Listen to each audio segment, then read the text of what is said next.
Hola, sóc la Carla i avui us porto a una de les vies ferrates més emblemàtiques de Catalunya, les Baumes Corcades de Centelles. Som-hi! Comencem a pujar pel camí i ens trobem aquesta explicació de com serà la via ferrata de Centelles, amb el mapa corresponent, amb tots els trams que comporta. I ja veig aquí a l'esquerra el tram de l'Esperó, que és un trosset de K5 que serà el repte del dia d'avui. Ja comencem amb aquestes vistes tan espectaculars, amb aquest caminet, que ara d'aquí poc ens endinsarem dins del bosc. Aquí, perquè no ens perdem cap senyal, aquí en tenim un que ens indica que hem de pujar cap a dalt, just a la dreta.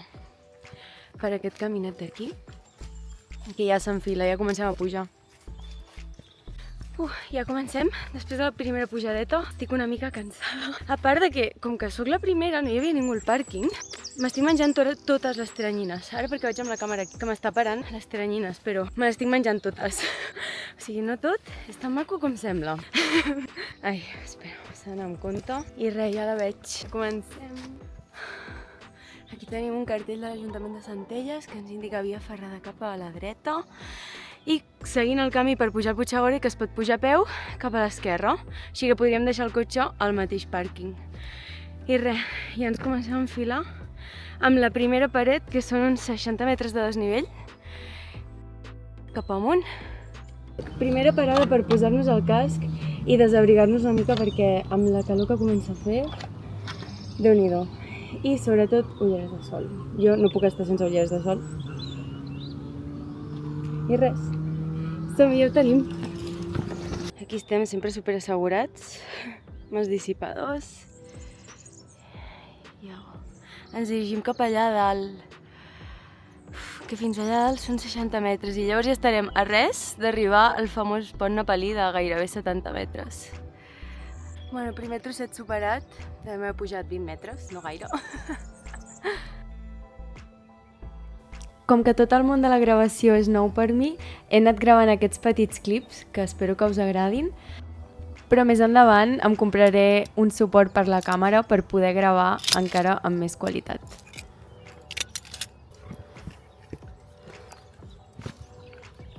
Vale, aquí sortim al camí. Fa molta gràcia aquests cartells. Li cridem a les vaques, no, pobres vaques. Que llavors s'hi tornen. I bueno, res, això sempre recordem deixar-ho ben tancat, que no volem que les vaques vagin cap a la ferrata.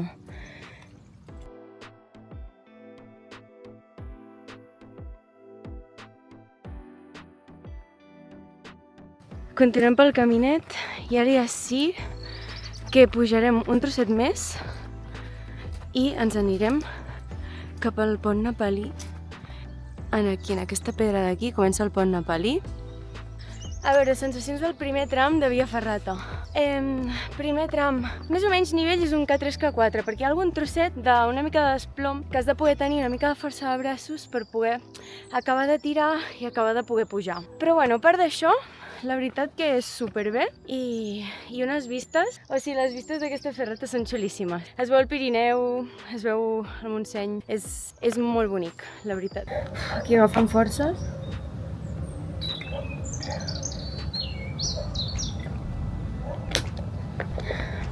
Per passar el pont nepalí.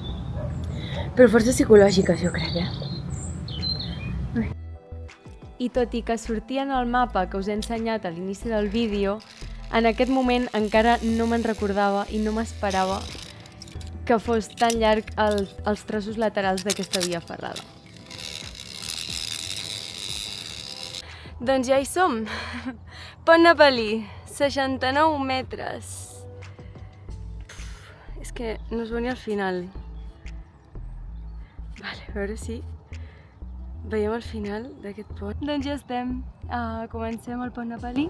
Ara deixo de gravar, òbviament, perquè no puc estar amb una mà fent el pont nepalí, és perillós.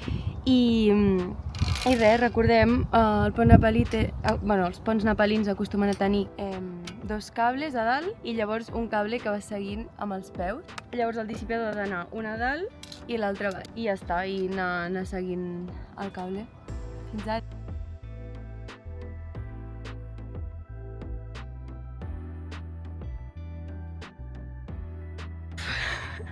El subidon d'adrenalina que fa aquest pont no s'explica. Sensacions del pont. És que hi ha un moment en què els braços et queden molt amunt. Això si ets baixeta, com jo, 1,60 m, bueno, baixeta tampoc soc, però si fas 1,60 m, els braços et queden molt amunt i et quedes com, bueno, hem de continuar. I llavors continues i superbé, la veritat. M'ha encantat i repetiria. O sigui, està sent una vida ferrata per repetir.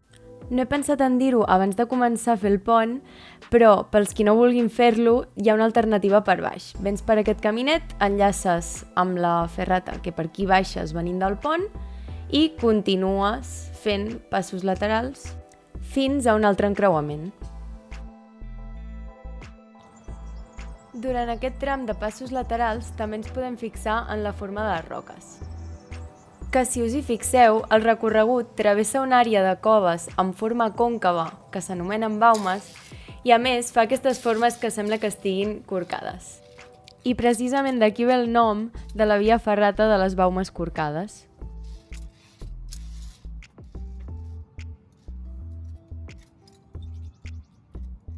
Després d'un bon tros de pas lateral, ja arribem per fi a l'encreuament més esperat, que ens portarà al tram de l'Esperó, el trosset de K5 que hem comentat a l'inici del vídeo.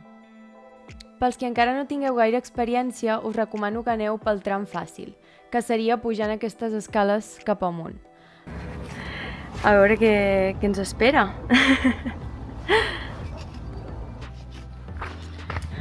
Abans d'arribar al tros de K5 passem per aquest caminet. És xulo, la veritat.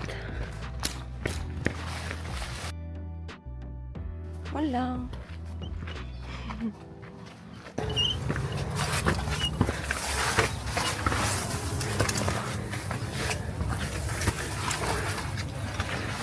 Buah!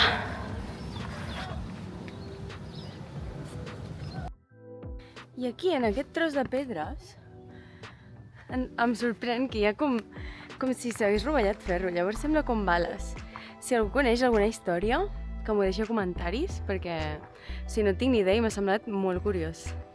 Però seguim, que aquí heu vingut a veure com es fa la via ferrada, no a veure les pedres. Ja tenim aquí el tram de l'Esperó, que a la veritat ja podrien haver triat un altre nom, perquè aquest té poc ganxo. El cartell ens recomana que les persones inexpertes s'encordin a un primer que tingui més experiència que elles.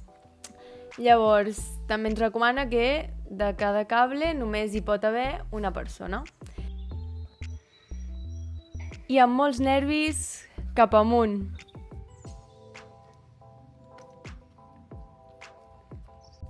Aquí ja m'he posat mut Carla concentrada i m'han arribat reforços per gravar-me des de l'altre costat de la muntanya. El problema ha sigut que venia el sol de cara, llavors no es veu gaire bé el vídeo, però molt agraïda dels reforços que he tingut. Personalment considero que aquest primer desplom és el més difícil de tot el tram, perquè hi ha un moment que falten grapes i s'ha de fer algun pas dinàmic, a no ser que siguis alt i arribis, però en el meu cas em toca fer passos dinàmics. I llavors també hi ha un moment, ara quan acabo de passar el petit desplom, petit que un cop estàs allà és molt més gran, que acabo tirant del cable, perquè no tinc manera d'agafar-me a la pedra o d'agafar-me a la següent grapa perquè deixen d'haver grapes. Així que ha tocat tirar de cable i cap amunt. Al final l'important també és acabar pujant.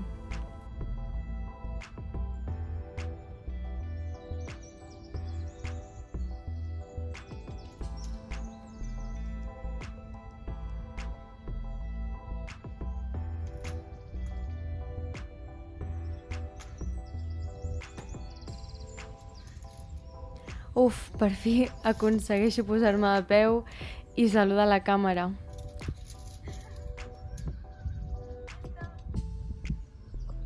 I no baixem la guàrdia. Tot aquest pas lateral continua sent nivell K5. No sé si es pot apreciar en el vídeo, però consta d'un desplom durant tota la paret. De fet, he hagut de fer 3 parades amb la vaga de descans per poder agafar forces per continuar. Tocant I mira que has esmorzat bé, eh? Sempre va bé que algú et tregui un somriure quan estàs així de rebentada ja. I aquí un consell. Recordeu que quan us enganxeu amb la vaga heu de confiar amb el vostre material, ja que si no deixem de fer força amb els braços, continuarem cansats i no tindrem forces per continuar. Buf, i per fi ja arribem al final i aquí m'he quedat uns segons pensant en com havia de pujar, m'agafava a la cadena que hi ha allà per fer el ràpel, m'ho tornava a mirar, tornava a pujar i... bueno, ja ho tenim. I després de fer el pas de la muerte el batejarem així, continuem amb el camí. Aquí el cartell que ens indica cap on hem d'anar. Seguim el camí per un corriol fins a arribar a la carretera. Llavors aquí hem de tenir una mica de vista perquè és molt fàcil perdre's. Hem d'arribar a la carretera i un cop a la carretera hem de trobar aquest pas a mà dreta que ens permetrà arribar fins a l'escala metàl·lica. I sobretot, recordeu sempre deixar-ho ben tancat. Arribar fins aquí és molt fàcil seguint el camí. Personalment, és un dels trams que considero més bonics, però amb tot el que ja portem acumulat, 250 metres de desnivell aproximadament, i les 2 hores que fa que hem començat a pujar, costa una mica gaudir-ho com toca. De totes formes, val la pena fer una paradeta tècnica per menjar alguna cosa i beure molta aigua i continuar. Arribar fins aquí és bastant exigent, però heu d'aprofitar per arribar amb algú i que us facin fotos des d'aquesta perspectiva. Si us fa bon temps, quedaran espectaculars. Aquí estem passant l'escala i res, ja sortim cap a dalt. O això em pensava jo. Perquè en el moment que surto de l'escala i veig que encara em queden 2 desploms, això em passa per no mirar bé tots els passos de la ferrata que em toquen. És que a vegades m'agrada l'efecte sorpresa.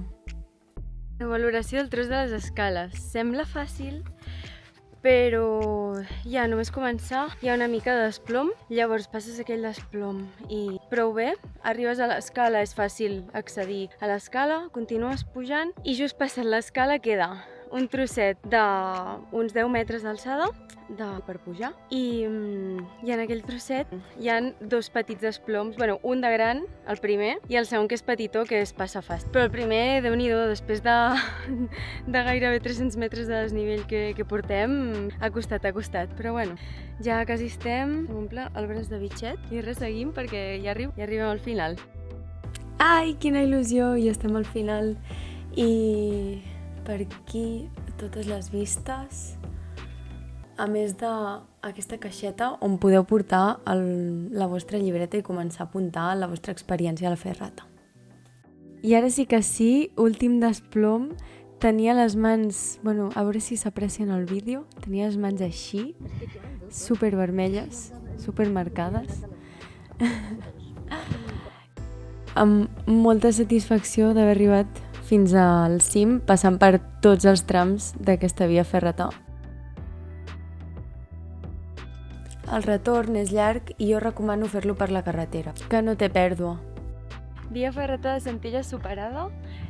Valoració general de la via. Té trams bastant difícils, però són es poden saltar anant pel lateral o anant per les alternatives de camí que ens donen. I els trams difícils ja estan ben senyalitzats perquè en siguis conscient de que si no tens gaire experiència, doncs millor no hi pugis. Però la veritat que superbé. Per iniciació és una via ferrata perfecta, amb unes vistes molt xules, no ho he parat de repetir durant tot el vídeo. A més està tot superverd perquè ha plogut molt aquests mesos. I si us ha agradat el vídeo, seguiu-me i que aniré penjant més vídeos de ferrates durant aquests mesos, aprofitant que fa molt bon temps. Així que res, ens veiem! Us deixo amb aquestes espectaculars vistes des del cim.